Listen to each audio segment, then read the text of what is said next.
Well, the city of Mableton says it is set to receive an award soon called a 2026 Smart 20 Award. It is an award recognizing innovative municipal projects. Mableton selected for becoming America's first 100% cloud-native municipal infrastructure, they say. We've got some questions about it, and we have just the person to get some answers from. We're joined right now by the mayor of the city of Mableton, Michael Owens. Mayor, thanks for your time. Can you hear us okay? I can hear you just fine, Zach. Thanks for having me.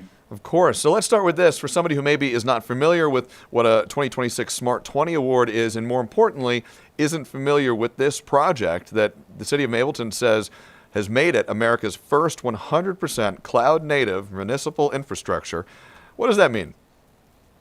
Yeah, it's a lot of words there, but let me break this down really easy. So the Smart 20 Awards is an organization that Smart 20 looks at these smart cities, the top 20 smart cities, or at least those cities to submit projects about, really innovative, technologically forefront things that they're doing in their city. And, while Mableton may be a new city, we're only a few years old, we're already setting the pace for what innovation means for municipal government.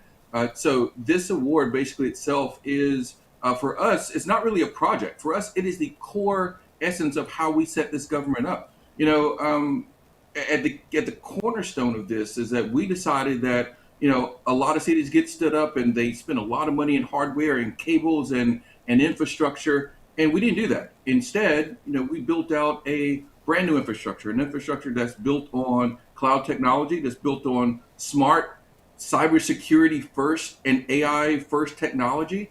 And that's what the award was about. The fact that, we came out swinging. We decided we were going to do something different. We were going to be courageous with what we were doing. And we were going to set up a municipal government really unlike any in the country. So instead of server racks and cables, physical infrastructure at the city buildings, this is all the city of Mableton's operations in the cloud. To somebody who might hear that and maybe raise some questions about cybersecurity, what would you say to them? Are there advantages or disadvantages to individuals' private information when it's stored in the cloud as opposed to physically stored on site? There's not much difference at all, Zach. I mean, the cornerstone is this, and I will say I've leveraged my background. I've had over 25 years in IT and cybersecurity design and implementation, and I consult with companies around the world. And when it's done right, it can save taxpayer dollars. We've saved already hundreds of thousands of dollars of taxpayer money by investing in this. We ensure that there is smart cybersecurity built in from the very beginning. Do we ensure that we know where data is? We know who has access to it. We have a unified, centralized cybersecurity front that's monitored 24/7, 365. And to enable us to do these kind of things. And one other aspect is, since we're able to start off this way, we did not have to do like a lot of other cities and organizations where they're trying to get to the cloud. They're trying to figure out the right way to do this. We were able to do this starting off from day one. And you mentioned hundreds of thousands of dollars already saved. The follow-up here, I think some people would be curious about. How big or small was the price tag? Literally, how much did it cost to spin up a cloud-first city? 1/10 of the cost of what it would be. And dollar amount, what would that look like? It would look like instead of spending $1 million, it would look like spending $25,000. I mean, incredibly cheaper, and cheaper in the stance that it wasn't that we were that we did not put the effort into it. What we were able to do was able to build organically. So as we grew, we were able to basically add on subscription bases, to add on components that we needed as we were delivering services. When you take a more traditional standpoint, you have to buy all this up front, right? You have to buy the racks, the infrastructure, the cables. So you have to make a huge, significant investment up front, which again, that's taxpayer dollars. What we were able to do was start very small. We only had 7 employees when the city, so we were able to start focused on that. And then as we've grown, we've been able to expand our network necessarily. And Mayor, forgive me, I didn't phrase that question very artfully. I got us lost in fractions and percentages, which is famously a place that's tough for journalists. We do the writing and the talking. We're a little dodgy on the math sometimes. So let me try to put this a little more straight down the middle. How much did it cost to roll out this cloud-based project?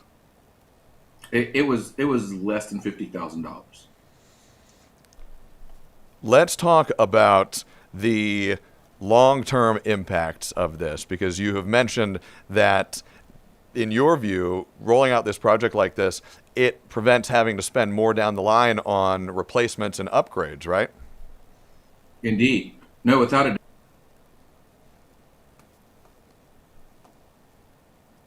doubt. I mean, years you're buying new servers, you're buying new sensors, and if you're not buying it brand new, then you've got to patch. Right? There's updates you've got to buy and you've got to maintain. It's a larger staff that you have to maintain these systems that you've built. And a new version comes out, you've then got to test it to make sure. You've got to go through transition process. And for us, we don't have to do any of that, right? So we can keep our staff small, we can keep them nimble, we can keep them really sharp and focused on customer service and making sure that the services that we need to deliver stay up instead of spending time in the server room doing patches and making sure things aren't staying outdated. So, this is a model. It's not totally unique. I don't want to pretend it's the first time it's ever been done in the world, but government has not taken that stance typically. And again, most companies are trying to get there, trying to eliminate some of the old technology they have and move forward. What the city of Mableton have been able to do, what we have been able to do, is really start day one with this journey and bring the technology forefront and architect and build a secure city. And that is what led us to winning this Smart City Award, being one of the top, recognized one of the top 20 cities, not only in the country, but in the world. We were standing side by side beside Los Angeles, beside Las Vegas, beside Taipei in Taiwan. So, we, again, as a new city, we are really showing the fact that you don't have to spend millions of dollars. You don't have to have a huge tech budget to be able to make this work and be a model for other cities around the world.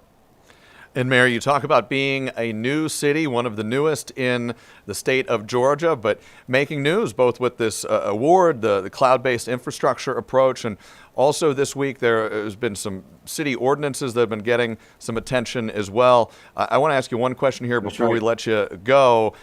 A lot of attention this week. The City Council voted unanimously to institute a moratorium on any potential development projects that would see an immigration enforcement facility, and in particular, a federal immigration enforcement detention facility, be built in the city of Mableton. What prompted city lawmakers to push for and adopt that resolution? Zach, just as we are being innovative and we're being proactive with winning Smart City Awards and building our infrastructure that's fit for our city and they're able to save our city taxpayer dollars, we're doing the same thing in all aspects. So what you saw with this ordinance to put a moratorium on detention centers was ensuring that the city took the time to make sure that we did not get ourselves in a situation where we could not be in control of what happened within our city. We wanted to make sure that, as our zoning moves forward and we get different applications, we've seen what happens in other places. We've seen what happened in Social Circle. We've seen recently what's happened in Oakwood, Georgia. We did not want to find ourselves as a city with a community that has had a detention center thrust upon them. I said before, warehouses are for storing pallets, not people. And when you look at infrastructure, water and sewer, and how do people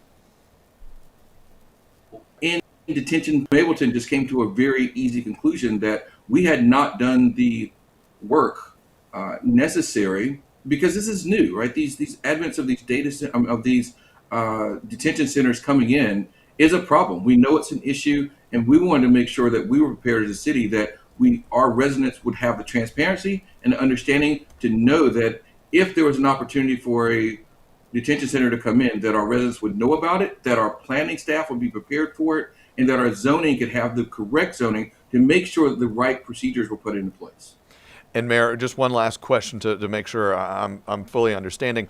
Was this moratorium in response to a proposal that the federal government had brought to the city of Mableton about potentially building a detention facility, or was this a preemptive move by the city? I would say it's largely a preemptive move. You look at what's been done in other areas, particularly in Metro Atlanta. It's not always been the case where the federal government has came to a city and asked to put a detention center. They've, sometimes been through third parties to ask to zoned for a warehouse or to zone for a large industrial building, and then that building turns around and is sold or is to for detention centers. So while we had not had any direct uh, applications come in for an ICE facility, we wanted to make sure that we would be prepared for it and that we would not take on any application that potentially could get us in trouble by later turning into a facility. All right, Mableton Mayor Michael Owens, thank you, sir, for your time and perspective. We appreciate it. You're welcome. Thank you for having me. I appreciate it.